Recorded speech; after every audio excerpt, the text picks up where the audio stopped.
আমাদের ত্রিপুরা স্বাদের সাথে বঞ্চিত লাঞ্ছিত এবং ছিনিমিনি খেলা হয়েছে, সেটা এনাফ অ্যান্ড এনাফ।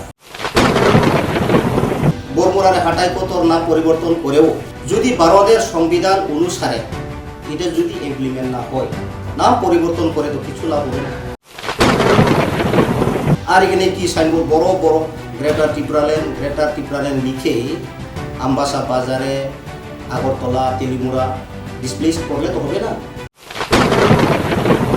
যখন কনস্টিটিউশনাল সলিউশন যদি আমরা না পাই, তো গ্রেটার ত্রিপুরাল্যান্ড সাইনবোর্ড দেখে আমাদের কি লাভ হবে? হবে না। সিপিএম এখন হাতির পিছনে উত্তাপক। তো 25 বছর বামফ্রন্ট সরকার থাকতে কি করেছে? সারা ত্রিপুরা স্বাদেরকে বিনাশ, আর কিছু না। ত্রিপুরা স্বাদেরকে বিনাশ করে গেছে বামফ্রন্ট। মহারানী কৃতি সিং দেববর্মন, উনি একজন 184 রাজার বংশ, আমাদের মহারাজার বই। তো উনি মহারাজ পরিবার থেকে, উনি কেন বাইরে থেকে হবে? যারা ব্লেম করেছেন, যারা মহারানী কৃতি সিং দেববর্মাকে যারা বাইরে থেকে যারা বলে, তারা উল্টা বাইরে থেকে।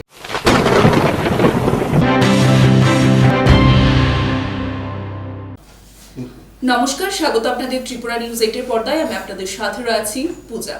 আমরা প্রত্যেকেই জানি সামনেই রয়েছে 2024 সালের লোকসভা নির্বাচন এবং তার পাশাপাশি একটি বিধানসভা কেন্দ্রের উপনির্বাচন। এই লোকসভা নির্বাচনকে কেন্দ্র করে আমরা দেখতে পাই যে শাসক দল বিজেপি তাদের দুটি কেন্দ্রের প্রার্থীদের নাম ইতিমধ্যেই তুলে ধরেছেন।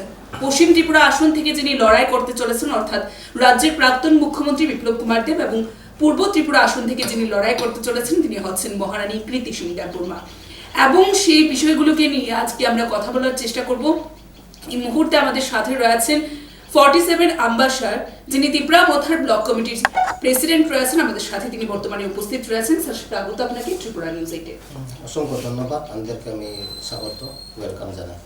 স্যার, প্রথমেই যে বিষয়টি জানতে চাইবো, ইতিমধ্যে লোকসভা নির্বাচন রয়েছে সামনে এবং বর্তমানে রাজ্যে প্রত্যেকটি দল তাদের প্রস্তুতি নিয়ে ময়দানে নেমে পড়েছেন এবং আমরা প্রত্যেকটি দলের প্রস্তুতি দেখতে পাচ্ছি।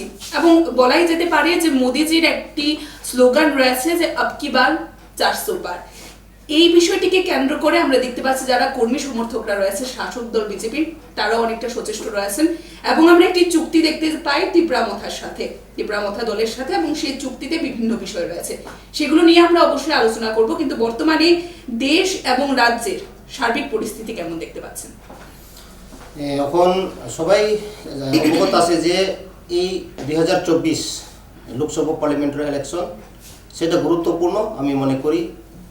তো এখন দেশ এবং রাজ্য সবাই আমরা একত্রিত, কারণ সবাই জানেন যে মোদী সরকারের নেতৃত্বে বিভিন্ন রাজ্যে অনেক ডেভেলপমেন্ট। সেই জন্য আমাদের ত্রিপুরা যেটি ডেভেলপমেন্ট ক্ষেত্রে নিশ্চয়ই তাদের আমরা সহযোগিতা দরকার।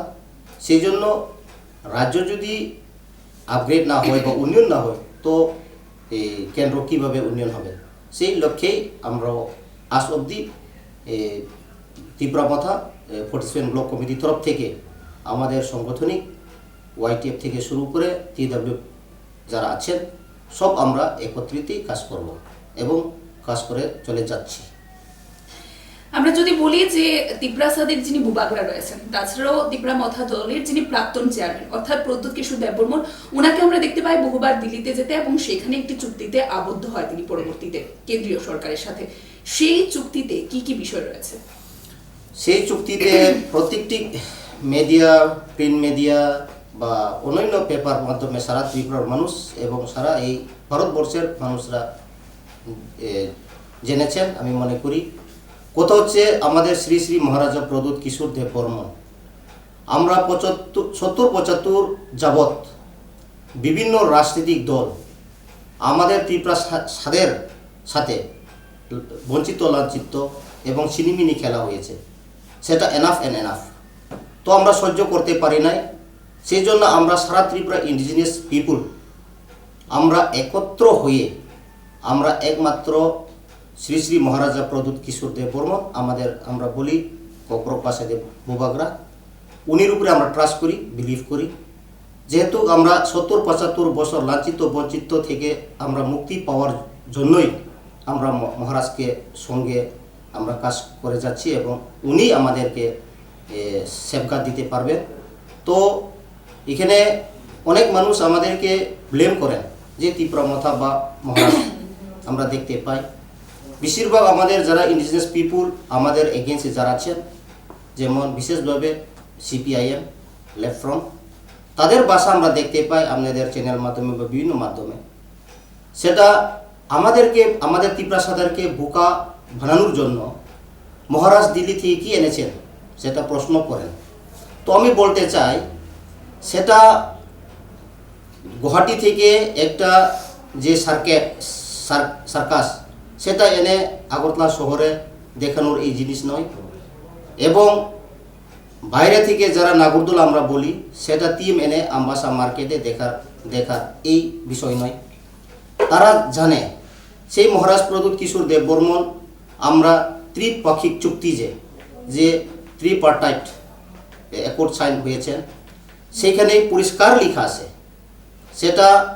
সেটাতেই লেখা আছে যে আমাদের ত্রিপুরাসা 20 দফা ইন্ডিজিনিয়াস যারা পিপুল এই চুক্তির মাধ্যমেই আমাদের একটা কি বলবো সেটাকে সেফগার্ড হয়ে যাবে। আমরা দাবি করি ত্রিপুরাসা ই হানি বসা আমরা বলি, বা আমরা দাবি করি ভূমিপুত্র, আমরা ভূমিপুত্র, কিন্তু ভূমি কোনো অধিকারে আমাদের হাতে নেই। এখন আমার আমবাসা এলাকাতে, আমার পাড়াতে, যেমন একটা কমলাছড়া আন্ডারে বিভিন্ন আমরা এখন বসবাস করি খাসলেন ইয়াতে। তো আমরা যখন তহসিলদার কাছে আমরা যাই, যে খাসলেন আমরা যে 25 বছর 20 বছর 30 বছর আমাদের দাদু আমল থেকে আমরা অকুপাইড করে এখানে বসবাস করি, কিন্তু যখন আমরা তহসিলে অ্যাপ্লাই করি খাসলেনকে অ্যালটমেন্ট পাওয়ার জন্য, তো এখানে আমাদেরকে বলা হয় কি এসডিএম মারফত থেকে 2 ঘন্টা 1.5 ঘন্টা, তো 2 ঘন্টা 1.5 ঘন্টা এটা আমাদের ল্যান্ড রাইটই নেই। তো এইভাবে দেখা গেছে। তো যেমন পাট্টা ফরেস্ট রাইটস অ্যাক্ট 2006 যেটি ফরেস্ট ডেভেলপ এক্স মোতাবিক এটা কার্যকারী হয় নাই। তো 25 কানি আমরা পাওয়ার অধিকার ছিল, সেইখান থেকে আমরা পাই নাই। সেইভাবে বিভিন্ন দিক দিয়ে আমরা লাঞ্ছিত বঞ্চিত। তো এখানে লেখা আছে যে ভূমির অধিকার, ভাষা অধিকার, শিক্ষার অধিকার, অর্থনীতি অধিকার, এই নিয়েই অ্যাকর্ড হয়েছিল। সেটাই আমাদের ত্রিপুরাসাদের জন্য ইন ফিউচারে সেটাই আমাদেরকে সেফগার্ড করবে, সেটাই। স্যার, জনগণ একটা বিষয় জানতে চায়, আমরা দেখতে পাই ত্রিপুরা মথা দলটি যখন গঠিত হয়েছিল তাদের মূল আইডিওলজি বা তাদের যে ডিমান্ড ছিল সেটি হচ্ছে গ্রেটার ত্রিপুরাল্যান্ড। সেই গ্রেটার ত্রিপুরাল্যান্ড কোথায় সেটা আমি বলবো। দেখুন, সেটা জনগণ এখন বলে কি গ্রেটার ত্রিপুরাল্যান্ড কোথায়। আমি এখানে আপনাদের এই মাধ্যমে চ্যানেল মাধ্যমে বলতে চাই জনগণের কাছে, নাম বড় বড় পোস্টার গ্রেটার ত্রিপুরাল্যান্ড লেখে, আমরা সারা ত্রিপুরাতে ঘুরলে সেটা হয় না, নাম তো কিছু হয় নাই। তখন যেমন আমি এখানে বলবো যে এই হাটাই পতর আগে ছিল কি সেটা বরমুরাকে নাম পরিবর্তন করে হাতাই কতর সাইনবোর্ড দেওয়া হয়েছে, কিন্তু হাতাই কতর পরিবর্তন করলেও নামটি বরমুরারে হাটাই কতর নাম পরিবর্তন করেও যদি ভারতের সংবিধান অনুসারে এটা যদি ইমপ্লিমেন্ট না হয়, নাম পরিবর্তন করে তো কিছু লাভ হবে না। তখন হাতাই কতর করে কি হাতাই কতর এলাকা যারা আছে তারা কি উন্নতি হয়েছে? না, গ্রেটার ত্রিপুরা তো আছে। সেটা আমি বলতে চাই আপনারা চ্যানেল মাধ্যমে যে আমাদের কি মূল যে তাবিজ ত্রিপুরাসা 20 দফা যারা ইন্ডিজিনিয়াস পিপুল তারা সেফগার্ডের জন্য যেটি আমাদের দরকার সেটাই যে ভারত সংবিধানের মোতাবিক আর্টিকেল 2 and 3 থেকে শুরু করে direct funding, land right, historical right, financial economy, সেইগুলো যদি আমরা সব ইমপ্লিমেন্ট যদি হয়ে থাকে তো সেম গ্রেটার ত্রিপুরা, সেটাই গ্রেটার ত্রিপুরাল্যান্ড। আর এখানে কি সাইনবোর্ড বড় বড় গ্রেটার ত্রিপুরাল্যান্ড লিখে আমবাসা বাজারে, আগরতলা, তেলিমুরা ডিসপ্লেস করলে তো হবে না। মেন সেটা আমাদের যে আইডিওলজি, মহারাজের আইডিওলজি বা উনির থিঙ্কিং, সেখানে পরিষ্কার বোঝা যায় যে সেটা যখন ইমপ্লিমেন্ট হবে সেটা অটোমেটিক্যালি গ্রেটার ত্রিপুরাল্যান্ড। এটাই আমি বলতে চাই। অর্থাৎ কনস্টিটিউশনাল হ্যাঁ, কনস্টিটিউশন সলিউশন। যখন কনস্টিটিউশনাল সলিউশন যদি আমরা না পাই, তো গ্রেটার ত্রিপুরা ল্যান্ড সাইনবোর্ড দেখে আমাদের কি লাভ হবে? হবে না। কিন্তু মেন তাবিজটা হচ্ছে কনস্টিটিউশন সলিউশন। ত্রিপুরা সাদের একমাত্র রক্ষকবাস হচ্ছে যে কনস্টিটিউশন সলিউশন, সেটাই যে এখন কোর্টে আছে, যে এখান থেকে আমাদের মাননীয় প্রফেসর ডক্টর মানিক সাহা, যে চিফ মিনিস্টার অনারেবল, এরপরে এখানে আছে বিকাশ দেব বর্মা ট্রাইবেল ওয়েলফেয়ার থেকে, পিটিজি ডিপার্টমেন্ট থেকে অনারেবল মিনিস্টার শুক্লাচরণ নোয়াতিয়া, এবং আমাদের ত্রিপুরার রাজ্যের সেক্রেটারি, তো দিল্লি থেকে হোম ডিপার্টমেন্ট থেকে সেক্রেটারি, তো আমাদের মাথা থেকে তো আমাদের ফাউন্ডার শ্রী মহারাজা প্রদ্যুৎ কিশোর দেব বর্মন, এবং আমাদের ত্রিপুরা মথার যে প্রেসিডেন্ট ভিকে সাংখল, এবং প্রিভিয়াস যে এলওপি লিডার অপোজিশন, এখন বর্তমানে যে cabinet minister honourable Animesh sir. তো ত্রিপক্ষিক যে চুক্তিতে এখানেই তো সুস্পষ্ট লেখা আছে যে এই সংবিধান মোতাবেক যদি ইমপ্লিমেন্ট হয়ে যায়, আমাদের আর কিছু লাগবে না, সেটাই গ্রেটার ত্রিপুরা।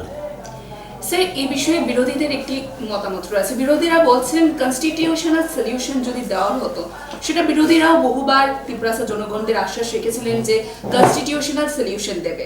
তাছাড়াও যদি বলেন যে এর পূর্বে এই ধরনের একটি দাবি নিয়ে আরো একটি দল ছিল, আইপিএফটি দল, সেই দলও দাবি রেখেছিল কনস্টিটিউশনাল সলিউশন করা হবে। তবে আপনারাও তো সেই কনস্টিটিউশনাল সলিউশনই দিচ্ছেন, আলাদা কি দিচ্ছেন? দেখুন, এখানে আমি বলতে চাই, if we compare along with IPFT, it is not better, I think. কেন আমি বলতে চাই, একদের যে একদের ব্যাপারে তো মানুষ অনেক কিছু বলে, সারা ত্রিপুরা বলছিল তো টিএনবি যে একট হয়েছে, কি হয়েছে সেটা তো বামফ্রন্টরাই বলেছে, এবং এডিটিএফ একট হয়েছে, কি হয়েছে, আবার বলেছে এনএলএফটি একট কি হয়েছে, আইপিএফটি একট কি হয়েছে, সেটা প্রশ্নই করে। আমি বলতে চাই, টিএনবি একট যখন বিজয় কুমার রাংখল রাজীব গান্ধীর সঙ্গে যখন একট হয়েছে ডাইরেক্টলি সেন্ট্রালে, তখন কিছু না কিছু হয়েছে। আমাদের ত্রিপুরা সারা আগে চাকরি ছিল না, টিএনবি একটের মাধ্যমে কিছু না কিছু টিএনবি সারেন্ডার করে একট করে চাকরি হয়েছে। ন্যূনতম 4 থেকে 500 পরিবার। এই সময় কিন্তু বিরাট 1988-এ কিন্তু আমরা ছোট ছোট ছিলাম। At that time I was reading class 3 or class 2 like this. তো আমি সেই সময় নাবালক ছিলাম, সেইখানে কিন্তু হুট করে 400-500 চাকরি পাওয়াটা কিন্তু এটা ব্যাপার না। হয়ে গেল, চাকরি হয়ে গেল, এবং এখানে রিহ্যাবিলিটেশন দেওয়া হয়েছে। আমাদের ত্রিপুরা সারা জঙ্গল ভিতরে ছিল, তাদের কোনো স্থায়ী নেই, তাদেরকে এক জায়গা কলোনি নাম করে দেওয়া হয়েছে রিহ্যাবিলিটেশন। এরপরে রাবার প্লান্টেশন, প্রথম ত্রিপুরাতে টিএনবি একটের মাধ্যমে রাবার প্লান্টেশন হয়েছিল। সাউথে অনেক ডেভেলপ হয়ে গেছে। তো সেই তৎকালীন আমাদের বর্তমানে এখন এই ত্রিপুরা মথা প্রেসিডেন্ট বিজয় কুমার রাংখল, উনি রাবার বোর্ডের চেয়ারম্যান ছিলেন। তো রামকৃষ্ণ স্কুলগুলি বিভিন্ন টিএনবি একট থেকে ইমপ্লিমেন্ট হয়েছে। ইভেন বিরাট এটা আজ পর্যন্ত কেউ করতে পারে না, যে বিধানসভা সিট তৎকালীন 17টা ছিল, জেনারেলকে ডিভাইড করে ডিস্ট্রয় করে এসটি রিজার্ভ 3টা, 17 + 3 20 সিট। এই 20 সিট তখন বিজেপি করুক, সিপিএম করুক, না চাই কংগ্রেস করুক, তারা তখন এমএলএ মন্ত্রী হয়েছে। এটা তো বিরাট ব্যাপার। তো মোটামুটি হয়েছে, তো 30% হয়েছে ফর এক্সাম্পল। তো যে 70% ইমপ্লিমেন্ট কেন হয় নাই, সেটা হচ্ছে আমাদের হাতে কোনো অ্যাডমিনিস্ট্রেশন পাওয়ার ছিল না, কোনো টিএনবির তরফ থেকে না ক্যাবিনেট মন্ত্রী ছিল, না এমপি ছিল। সেই জন্য রাজনীতিকের মাধ্যমে আমাদেরকে ছিনিমিনা খেলা করে টিএনবি একট 30% হয়ে 70% পেয়েছে না। তো এটা গেল। তো আবার আমি বলতে চাই যে 93 বামফ্রন্ট সরকার প্রথম, I was reading at that time in St. James High School, like class 7 or class 8 like this. Let it be anyway. তো প্রথম যে বামফ্রন্ট সরকার 93, তৎকালীন ললিত দেববর্মা এডিটিএফ নেতৃত্বে চুক্তি হয়েছিল বামফ্রন্ট সরকার স্টেট সরকার সাথে, not along with central government. তো এখানেও কিন্তু কিছু না কিছু হয়েছে। এডিটিএফ একট করে ত্রিপুরার সরকার সাথে ন্যূনতম 7 হইতে 800 মানুষ চাকরি পেয়েছে। অ্যাবাভ, আই থিঙ্ক অ্যাবাভ, আমি সঠিক বলতে পারবো না, কিন্তু 2000 থেকে 3000 তো এটিটিএফ একোটেই চাকরি পেয়েছে। ক্লাস 8 রিডিং করে কেবিটি চাকরি পেয়েছে, অনেকজন ক্লাস মাধ্যমিক ফেল পঞ্চায়েত সেক্রেটারি, অনেকজন ওয়াটার সাপ্লাই, অনেকজন ইলেকট্রিক ডিপার্টমেন্ট, বিভিন্ন লাইন ডিপার্টমেন্টে তারা চাকরি পাওয়ার একটা সুযোগ হয়েছে এডিটিএফ একোর মাধ্যমে।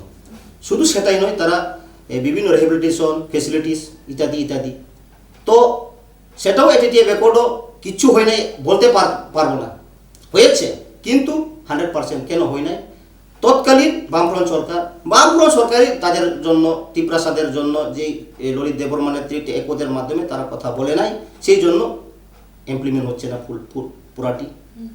তো আবার আসুন, যে যারা বলে এডিটিএফ এর চুক্তি কিছু হয় নাই, এনএলএফটির চুক্তি কিছু হয় নাই, টিএনবি চুক্তি কিছু হয় নাই, যারা বলে তাদেরকে আমি বলতে চাই, তো আসুন আবার এনএলএফটি যে নয়নবাসী গ্রুপ যখন চুক্তি ছিল, সারেন্ডার করেছিল, ট্রাইবাল ওয়েলফেয়ার মাধ্যমে কয়েকটা স্কুলগুলি করা হয়েছে।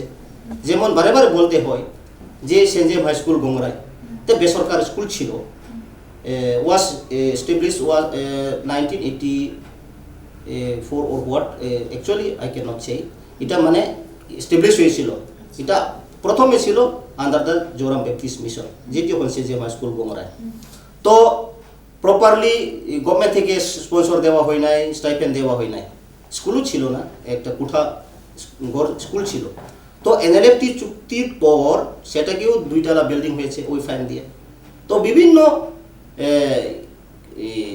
ট্রাইবেলের জন্য কিছু না কিছু করা হয়েছে, তো সেটাও কিন্তু 100% হয় নাই, আমি বলবো না 100%। তো এখানে আমি বলতে চাই একোর্ড কোনো সময় মাগনা হয় নাই, কিছু না কিছু হয়। তো সেটাকে দেখে এখনের যে একোর্ড, যে 2023-এর একোর্ড, যে মহারাজার নেতৃত্বে, সেটা কিন্তু ঐতিহাসিক আমি বলতে পারি। কেননা state government, central government along with Tripura Motha. Sir, এখানে একটি বিষয় বলবো, আমরা সিপিআইএম দলেরই অনেক নেতৃত্বরা রয়েছেন যারা বিভিন্ন সময় বলে থাকেন যে আমরা দেখতে পাই বিভিন্ন জায়গায় তারা বক্তব্য রাখেন যে সেখানে গ্রামে গঞ্জে, বিশেষভাবে ত্রিপুরা মথা আসার পর সেখানে নাকি কোনো কাজ হয়নি, যে কিছু বিল্ডিং বর্তমানে দেখা যাচ্ছে বা যে বিভিন্ন বিদ্যুতের খুঁটি রয়েছে সেগুলি নাকি সিপিআইএম এরই কাজ করা। এরপর ত্রিপুরা মথা আসার পর নাকি ত্রিপুরাসা বা গ্রামে গঞ্জে যারা রয়েছে তাদের জন্য কোনো কিছুই করেননি, শুধুমাত্র গ্রেটার ত্রিপুরালের নাম করে শুধুমাত্র দিল্লিতে আসা যাওয়া করেন, এমন একটা বক্তব্য রয়েছে তাদের, কি বলবেন? দেখুন, সিপিএম এখন মানে হাতির পিছনে কুত্তা পোকে। 25 বছর তো তারা রাজত্ব ছিল না ত্রিপুরা রাজ্যে বামফ্রন্ট। তো 25 বছর বামফ্রন্ট সরকার থাকতে কি করেছে? সারা ত্রিপ্রাসাদেরকে বিনাশ, আর কিচ্ছু নাই। ত্রিপ্রাসাদেরকে বিনাশ করে গেছে বামফ্রন্ট। তো বামফ্রন্ট হচ্ছে কি তাদের পার্টির জন্য চিন্তা করে, মানুষের জন্য নয়, সেটা পরিষ্কার আমি বলে দিলাম। তো বামফ্রন্ট এখন হাতির পিছনে বকবক করবে, তাদের পায়ের মাটি নেই এখন দোলাচার। আমি মনে করি আমার এই আমবাসা কনস্টিটিউয়েন্সিতে আমি একবারে গ্যারান্টি আকারে দিতে বলতেই পারি, এখন 2024 যে বলুন যে লোকসভা নির্বাচন, বিভিন্ন এলাকাতে তাদের পোলিং এজেন্ট দেওয়ার জন্য মানুষ খুঁজে বের করতে পারবো না, ফ্ল্যাগ টাঙানো তো বাদেই দেন। এই অবস্থাতে এখন বামফ্রন্ট আছে। বামফ্রন্ট হচ্ছে কি একটা ক্রিমিনাল পার্টি, তারা শুধু তাদের যে সময়ে আমরা দেখতে পাই, আমি নিজেই 2000 সনে বামফ্রন্টের চক্রান্তে বিভিন্ন কেস আমার ওপরে ইলজাম লাগানো হয়েছে। আমি উইদাউট বেল 6 মাস জেলে ঢুকেছি। এর যারা কি এই রিজনাল পার্টি করে, যারা ত্রিপ্রাসার জন্য কথা বলে, তাদেরকে কিন্তু বিভিন্ন সিস্টেমে তারা নাম দিয়ে, উগ্রপন্থী নাম দিয়ে জেলে পাঠানো, সেটাই তাদের কাজ। কিন্তু এই সুযোগ আর এরা পাবে না। তাদের মৃত্যুর কি বলবো সেটাকে বাংলা দিয়া, শেষ মৃত্যুর আর তারা উঠেই আসতে পারবে না। তো এটাই আমি বলবো, যারা বামফ্রন্ট আছে 1-2 জন, তারা ওখানে বের হতে পারে না। তাদের যে এখানে তো পাওয়া আছে, পাবের বেতন হচ্ছে মৃত্যু, দ্য বিস সিন ইজ ডেড। স্যার, যেহেতু আপনি সাথে রয়েছেন, আরো কিছু বিষয়ে আমরা জানতে চাইবো। সিপিআইএম এর কিছু নেতৃত্বরা রয়েছেন, তাদের বলা মতামত অনুযায়ী ওয়ান লাস্ট ফাইট এর নাম করে ত্রিপুরা মথার দল বিজেপির সাথে চুক্তি করে নিয়েছে, এই বিষয়ে কি বলবেন? না, ওয়ান লাস্ট ফাইট করে আমরা চুক্তি করছি এমন না। আগেও মহারাজ স্পিচ আপনারা দেখতে পেরেছেন, আমি আশা করি। মহারাজ প্রথম থেকেই বলে, जो मेरा तिपरासा के लिए मेरे के लिए नहीं है, 2-3 आदमी फायदा के लिए नहीं है, मेरा 14 लक्ष जो तिपरासा के लिए सॉल्यूशन परमानेंट सॉल्यूशन दे देगा, उन लोगों के साथ में बात बोलेगा। आगे तो বলেছিল আমাদের মহারাজের চিন্তা ভাবনা হচ্ছে কি 2-3 জন মন্ত্রীর জন্য না, 1-2 জন এমপির জন্য না, 14 লক্ষ তিপরাসার যে সলিউশন পার্মানেন্ট সলিউশন যারা করবেন তাদের সঙ্গে আমি আছি বলেছিল। তো সেই জন্য কেন্দ্র সরকার আমাদেরকে ওয়েলকাম করেছে। ঠিক আছে, আপনাদের যে ডিমান্ড তিপ্রাসাদের ডিমান্ড আমরা দিয়ে দিব বলছি বলেই তো আমরা এখন তাদের সঙ্গে একটা আন্ডারস্ট্যান্ডিংয়ে গেলাম। সেটা তো তিপ্রাসাদেরকে ঠকানোর জন্য নয়, তিপ্রাসাদের মুক্তি দেওয়ার জন্য সেটা করা হয়েছে। আর একটা বড় প্রশ্ন স্যার, ইতিমধ্যেই আমরা দেখতে পাই পূর্ব ত্রিপুরা আসনের যিনি প্রার্থী রয়েছেন মহারানী কৃতি সিং দেববর্মা, ওনাকে নিয়েও নানান সমালোচনা চলছে যে ত্রিপুরামথা দলে কি ক্যান্ডিডেটের অভাব ছিল বা যোগ্য ব্যক্তির অভাব ছিল, কেন বহির্রাজ্য থেকে বা যিনি বুবাগরা রয়েছেন ওনার রিলেটিভসকে সেখান থেকে প্রার্থী হিসাবে দাঁড় করানো হলো, সেই বিষয়টাকে নিয়েও নানান মহলে আলোচনা রয়েছে। সেটা যদি আপনারা একটু স্পষ্টীকরণ তুলে ধরেন জনগণের সামনে। দেখুন, রাজ পরিবার সান অফ দ্য সোয়েল এই ত্রিপুরার লোক, যারা বহির্গত যারা ইলিগেল বলে তারা ইলিগেল, কিন্তু মানে তারা এই রাজ্যের লোক না। সস্পষ্ট আমি বলতে চাই, মহারানী কৃতি সিং দেববর্মন উনি একজন 184 রাজার বংশধর থেকে, আমাদের মহারাজার বই। তো উনি মহারাজ পরিবার থেকে, উনি কেন বাইরে থেকে হবে? যারা ব্লেম করেছেন, যারা মহারানী কৃতি সিং দেববর্মাকে যারা বাইরে থেকে যারা বলে, তারা উল্টা বাইরে থেকে। কারণ সবাই জানেন রাজ পরিবারের লোক, এই 184 জন রাজা বংশরাই তো একদিন এই ত্রিপুরাতে কিংডম ছিল, ওই বংশই তো। কেন এটা বাইরে থেকে লোক হবে? she was also one of the soil of sun, সেটা আমরা মানতে পারি না। এটা শুধু বলতেছে যারা সিপিএমরা এখন কুত্তা পাগল মতন ঘুরা বেড়াচ্ছে, তাদের বুথ তো বাক্স তো খালি হবে। সেই জন্য আমাদের তিপ্রাসাদেরকে ঠকানোর জন্য তারা বলে কি নাকি কৃতি সিং দেববর্মন বলে বাইরে থেকে আসুক, ডেভিড করো, ফেস টু ফেস আসুক না। মহারানী কৃতি দেবী কি রাজ পরিবার না অন্য পরিবারের, তারা প্রমাণ দিক। যারা বলেছেন যে বাইরের লোক, তারা কিন্তু অথচ বাইরের লোক, আউট অফ ত্রিপুরা তারা। এটা বিভ্রান্ত, এত বুকানো এখন জনগণ সব বুঝে নিয়েছে যে রাজ পরিবারের লোক। উনি লাখ লাখ বুথে এই পূর্বাসনে ভোট পাস করবেন, সেটা বই তাদের ভিতরে। এই এলাকায় যেহেতু আপনি ব্লক কমিটির প্রেসিডেন্ট রয়েছেন, স্যার বাড়ি বাড়ি প্রচার কি শুরু হয়ে গেছে? জনগণ কি বলছেন? দেখুন, আমাদের এই 47 আম্বাসা অন্যরকম স্ট্র্যাটেজি। প্রথম দিকে আমার স্ট্র্যাটেজিতে আমি কয়েকবার আপনার নামের অন্যান্য চ্যানেল আমি বলেছি, আম্বাসার স্ট্র্যাটেজি অন্যরকম। আম্বাসা যে 47, এখন 47, আগে তো 48 কুলার ছিল। ফ্রম দ্য বিগিনিং এটা রিজনাল বেস। এখানে পাঁচবার এমএলএ হয়েছিল, আরে সরি 3 বার। ফ্রম 98 টু 2003, 2003 টু 2008, 2008 টু 2013 আমাদের শ্রী বিজয় কুমার রাঙ্কর। তো এন্টায়ার দলাই, এখানে শ্যামাচরণ ত্রিপুরা ছিল, এখানেই আমাদের প্রয়াত শ্যামাচরণ ত্রিপুরা, প্রয়াত রবীন্দ্র দেববর্মা, এখন আমাদের বিজয় রাঙ্কল তো এখন আছে। তো এই এন্টায়ার দলাই রিজনাল বেস।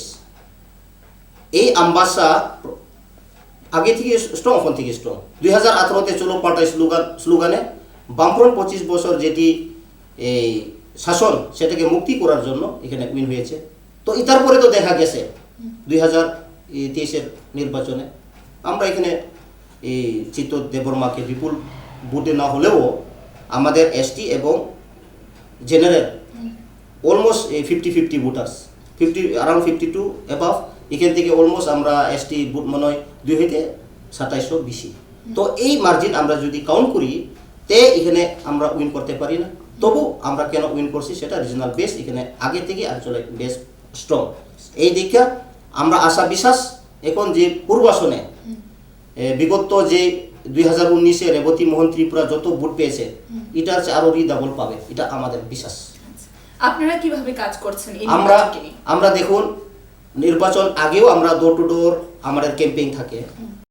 আমরা এখানে ভোট কমিটি আছে প্রাইমারি লেভেল, তো ওয়াইটিএফ থেকে শুরু করে TWF ত্রিপুরা মথা প্রাইমারি লেভেল থেকে আমরা তৈরি করি সংগঠন, বুথ কমিটি, প্রাইমারি কমিটি, তাদের সঙ্গে কন্টিনিউয়াসলি সেটা আমরা বাজার সভা বলুন, উঠান সভা বলুন, কন্টিনিউয়াসলি চলে। তো এখন আরও ইজি হয়ে গেছে আমাদের, তো এটাও আমরা সব ঠিকঠাক করেছি। যেমন এখানে সেক্টর করানো হবে, 4টা সেক্টর করে কোন সেক্টরে কোন লিডার যাবে সেইগুলো শিডিউল আমরা করে শুরু হয়ে যাবে। সেটা কিন্তু নিশ্চিত আমাদের এই Ambassa 47 very strong Tripura Motha. Sir একটি বিষয় জানতে চাই আমরা, এই আমবাসায় এখনো পর্যন্ত কি কি উন্নয়নমূলক কাজ আপনারা করেছেন, আপনাদের দল করেছে? দেখুন, আমবাসা এলাকাতে বলতে গেলে উন্নয়ন কাজ হচ্ছে না আমি বলতে পারবো না, কারণ আমাদের এখানে 2023-এ এমএলএ ফান্ড থেকে 50 লক্ষ টাকা আমরা পেয়েছি। সেটা বিভিন্ন এলাকাতে 50 লক্ষ দিয়ে ছোট ছোট কাজ, যেমন 8 লক্ষ 7 লক্ষ এইভাবে স্টার্টিং। এটা বাদেও যে Tripura tribal areas autonomous district council এই জোনাল থেকে সাব জোনালে চিফ মিনিস্টার রাবার প্লান্টেশন থেকে শুরু করে মার্কেট স্টোর আপনার এবং বিভিন্ন ব্রিক শৈলিং, ড্রিঙ্কিং ওয়াটার, এই ক্ষেত্রে মোটামুটি আপগ্রেড আছে। স্যার একেবারে শেষ মুহূর্তে দাঁড়িয়ে আমরা নির্বাচনে দেখতে পাই যুবদের ভূমিকা অনেকটাই থাকে। যারা যুবকরা রয়েছেন আপনাদের দলে, যারা কাজ করছেন, তাদের উদ্দেশ্যে কি বার্তা রাখবেন? যুবকরা তো অনেক উৎসাহিত। আজকে যেহেতু ক্যান্ডিডেট এখানে উপস্থিত, বেশিরভাগ যারা যুবকরাই উপস্থিত, তো ড্রপ করতে গেছে বাইক দিয়ে। তো আমরাও প্রায়োরিটি দেই তাদেরকে, কারণ your is the backbone for nation.